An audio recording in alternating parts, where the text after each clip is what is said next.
Now, let's have a little reminder about this case. Gosh, I don't really want to put her picture up. Let's see. I've got a picture of the victim somewhere. So these people up in the left-hand corner there, this was Don and Heather. Don, Heather, and oh gosh, the other name now is so it's Heather. Heather is the third lady along. She died, unfortunately. Her husband Ian, who's on the far right of the photo, not on the far right, on the far right of the photo, he survived, didn't he? He was Heather's husband. He survived, and Don and Gail. The first two people on that picture, they died. And this was the mushroom murder trial. So Erin Plans, who I've put in the, let's have a look at her hellhole. I've put her in the hellhole because she invited them round to lunch. She prepared individual beef Wellingtons that were laced with death cap mushrooms, and three of them suffered an agonizing death from the poison and the poisonous mushrooms, and Ian Wilkinson was the only person who survived. So we've recently gone through Erin's trial. It took ages. It went on and on and on, didn't it?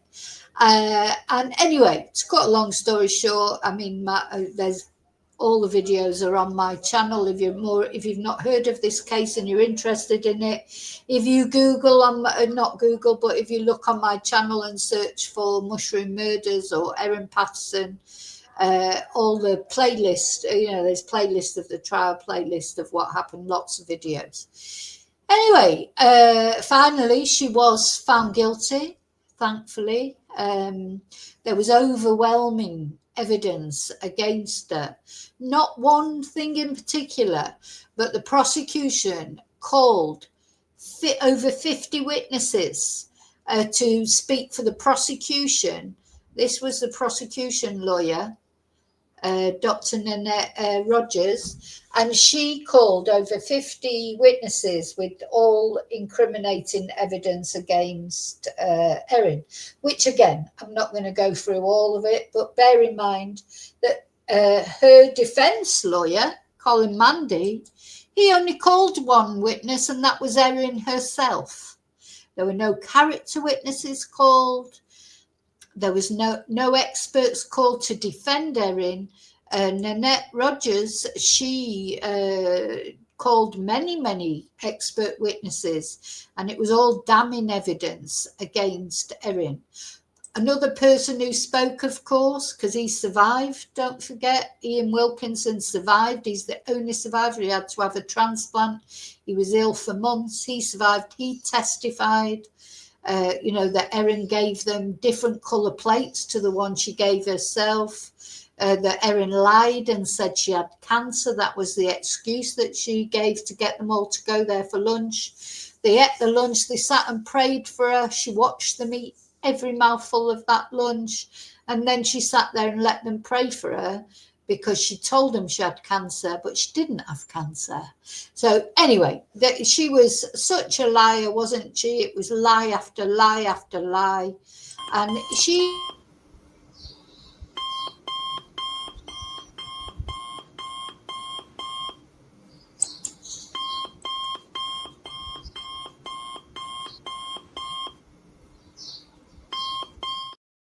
But of course, she said that she wasn't lying now. So although she did all those other lies, like the cancer, and she said she didn't have a food dehydrator, and I could be here all day talking about the lies that woman told. But her defense was, she told all those lies, but she's not lying now. She didn't kill them. So anyway, the jury saw right through her. She was found guilty, and she was given a minimum of 33 years to serve without parole, which a lot of people were angry about because she should have life without parole. So really 33 years for murdering 3 people. That's only 11 years each, isn't it? And then nothing for trying to murder Ian. Also, it seems apparent that she often, I'll say often, maybe 3 or 4 times, tried to kill her estranged husband, Simon. She's not a good person. But anyway, that was never taken to court. I think the prosecution dropped those cases again for trying to attempted murder of Simon, because they felt like they had the better case of the murder of Don, Gail, and Heather, and the attempted murder of Ian. So those cases were dropped, and she's not been held accountable for trying to murder Simon, though it seems apparent that she probably did. Now, the thing about Erin is she's a moneybags, isn't she? She's got loads of money. So she can afford a legal team. She's got properties. Anyway, so basically what I'm here to tell you is she is appealing.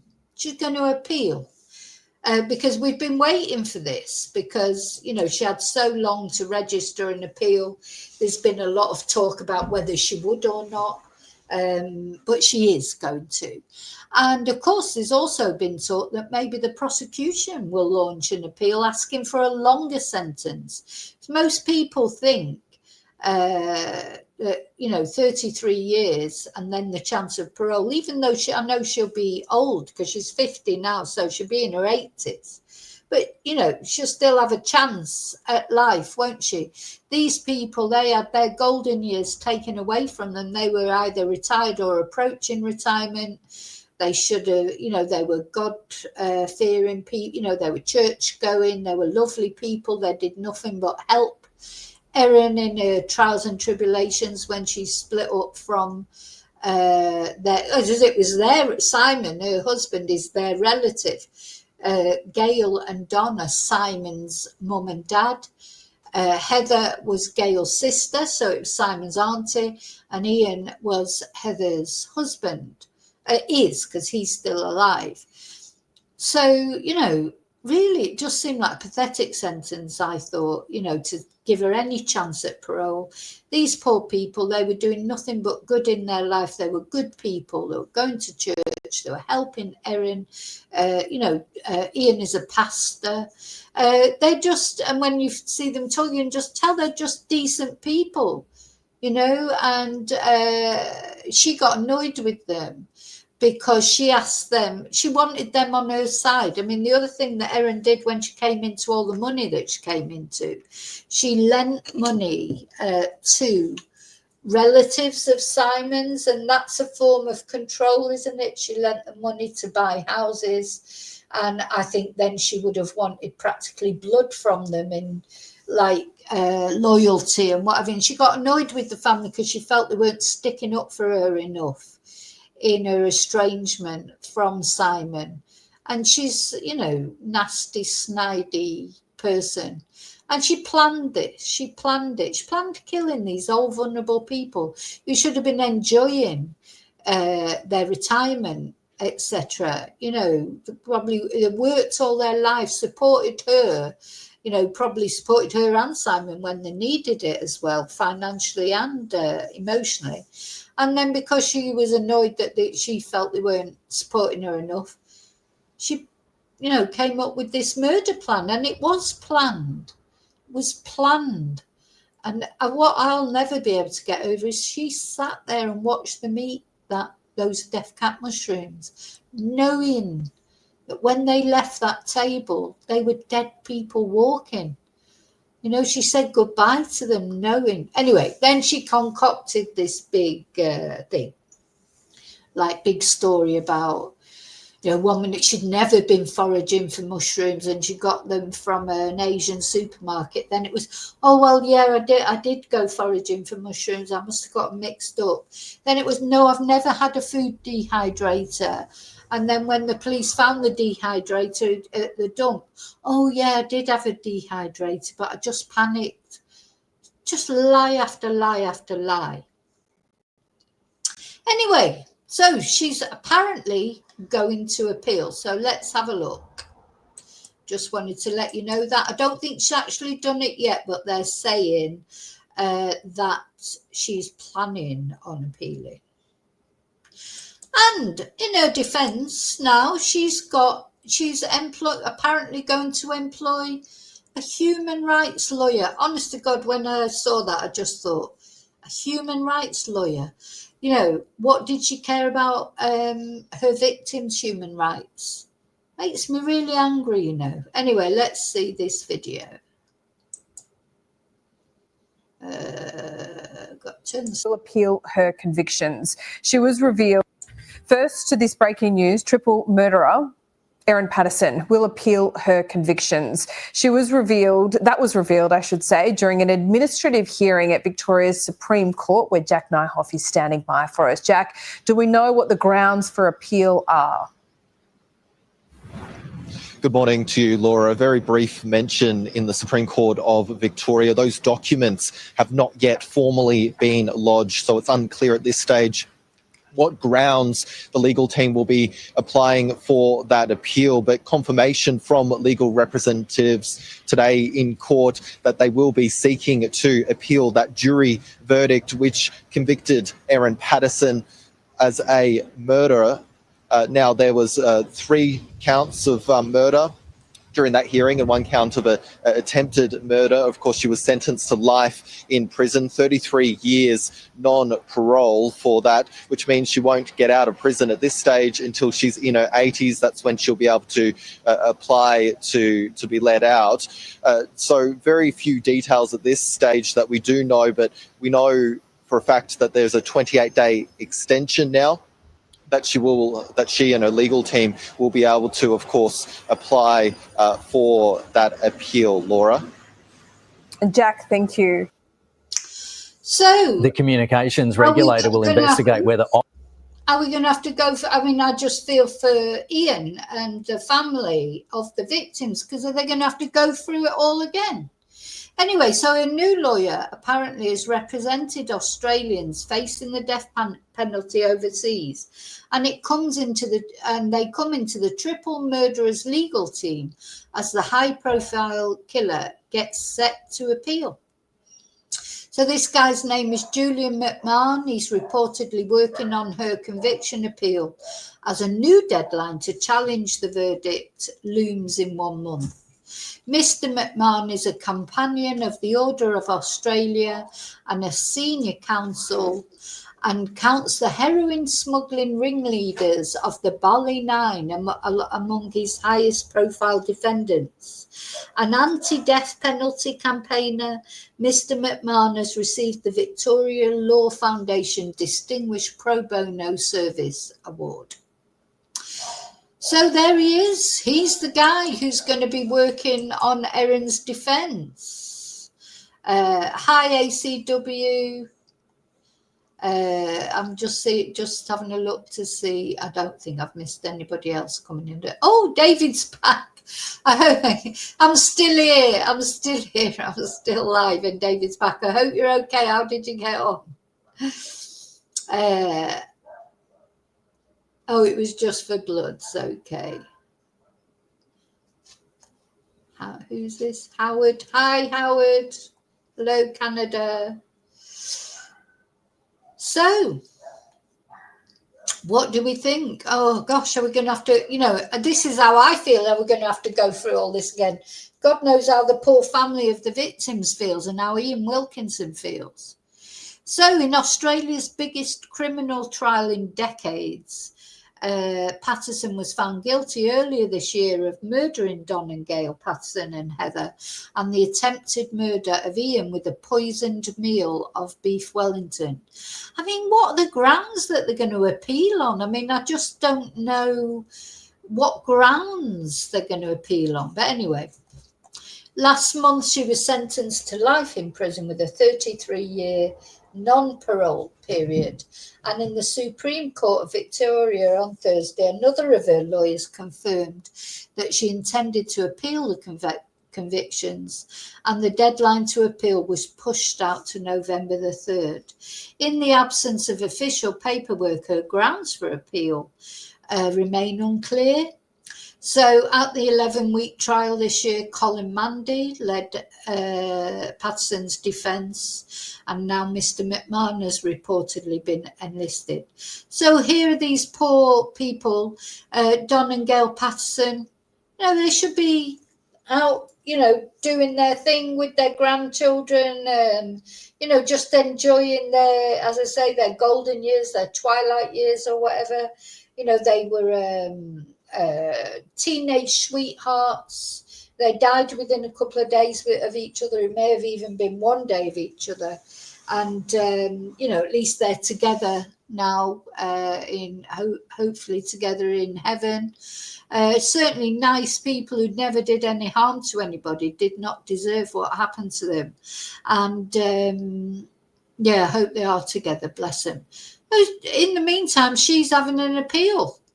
And then, of course, we've got Heather, who died, and Ian, he made that very impassioned statement saying about how all the pottering around the house wasn't the same now because Heather wasn't there. They've been married for years as well. Ian's not a man who's ever been on his own. Do you know what I mean? It's like they've been a couple for years and years and years. And now he's got to be single. At his age, he doesn't want to be single. And also in the circumstances, he only just recovered. And the thing is, he received a transplant, a liver transplant, because those death cap mushrooms, they kill you slowly. They strangle your vital organs. And so Ian was lucky, I suppose you could look at it that way, that he was healthy enough to have a transplant, and it worked. Though he's still obviously, he was ill for a long time, and he's still not 100%. He'll never be 100%. And but the thing is, Heather was too ill to have a transplant. Her liver died inside her. That is what this woman did to these people. It's a cruel, horrible, prolonged, painful death, and they knew they were going to die. And then the hospital had to put them in a coma, and only Ian came out of it. And then Don, he did receive a transplant. He was considered well enough to have a transplant, but unfortunately he did not survive.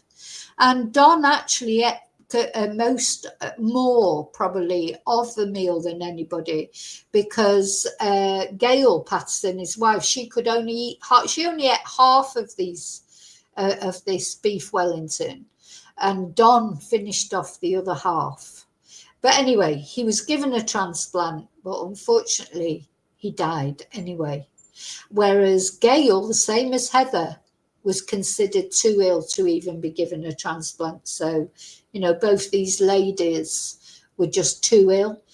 And in the meantime, evil Erin presented at the hospital, didn't she? Said she had a little bit of diarrhea.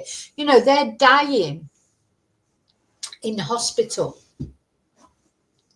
with severe symptoms of nausea, vomiting, diarrhea, etc., pain, their vital organs, being strangled by this horrible poison. And, but not Erin. No, she just had a little bit of diarrhea. She was at the hospital 5 minutes, and as soon as they mentioned death cap mushrooms, it was suspected death cap mushroom poison. She was off. So you imagine going to hospital and people telling your relatives that you had over for lunch are dying or on death's door, and you might be the next because you ate the same meal apparently as they did. You go, I've just got to go home and sort out my daughter's ballet bag. That's what she said. I mean, it's ludicrous. She went into this panic. She wanted to go home and hide evidence. I bet she could not. She thinks she's so superior, Erin, so clever. I bet she could not believe it when they actually mentioned death cap mushrooms to her, and she realised that they were onto her. And literally they told her that she may need a transplant too. And she just said, oh, I've got to go and sort my daughter's bally bag out and sort the animals out. Anyway, then she didn't answer phone calls from the doctor. So the doctor, he phoned the police because he was that worried about her, though he now says that he thought that she was a sociopath. He thought instantly she was guilty. And of course, he got into trouble for that. He's been reprimanded. Anyway, off she went. She went back a little while later, and then they said, look, we need your children in as well, because Erin has 2 children. They were supposedly had eaten the leftovers from this lunch. Erin was reluctant to take her children to the hospital. Could you imagine that? So your relatives are on death's door because of a meal that you've cooked that your children's already eaten. And the hospital say to her, look, we need to give your children a check over, and you don't want to take them. Come on. Just as clear as day, isn't it? It's crystal clear that this woman is guilty. So anyway, Mr. McMahon, as well as representing the Bali 9 ringleaders, was in a Singapore prison the day his client, Melbourne man, Van Tuong Nguyen, was hanged in 2005. And in an interview with ABC in 2001, Mr. McMahon described he and his colleagues' work as looking after people who no one else really wants to defend. Yeah, well, nobody will want to defend Erin, that's for sure. The thing is, they have to have defence. I know that. That's the bedrock of our democracy, isn't it, as far as court cases are concerned? Everyone's innocent till proven guilty, and everyone's entitled to a defence. And I suppose if he likes to defend murderers and drug dealers, that's his prerogative, isn't he?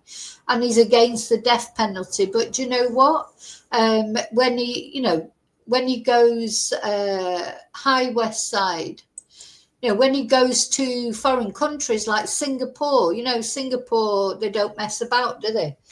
Not only they've got the death penalty, they do it quite quickly as well. It's not like in America where you can be years and years on death row. They don't mess about. And I personally don't agree with the death penalty either. But I think if you're going to do it, then do it quickly, get it over with. Don't leave it it's just flashing up now on Sky News that one of the victims at the synagogue died after being accidentally shot by the police. I'll look at that in a minute when I finish with this. That's a shame, isn't it? Oh my God, I'll have a look at that in a moment. Oh, how awful. But you saw how that those people were just hanging around when the police were trying to contain the suspect. That'd be awful for the police person as well, won't it? Because to know that they've killed an innocent person by mistake. Anyway. So yeah, while he wasn't in court on Thursday, Mr. McMahon has successfully argued appeals in the past. He got Akon Guadi's 26.5-year sentence with 20 years non-parole brought down to 18 years with a 14-year minimum. And that woman murdered her twin 4-year-olds, killed her 16-month-old, and attempted to murder her 5-year-old child. Oh, sorry, I can't go along with that at all. Oh my God, 18 years for murdering 3 children and attempting to murder another one. Oh my God, what's going on in Australia, for fuck's sake? Sorry, I could have, it's just wrong. The case was argued and appealed all the way to the High Court, although Mr. McMahon represented Guadi at the Supreme Court stage.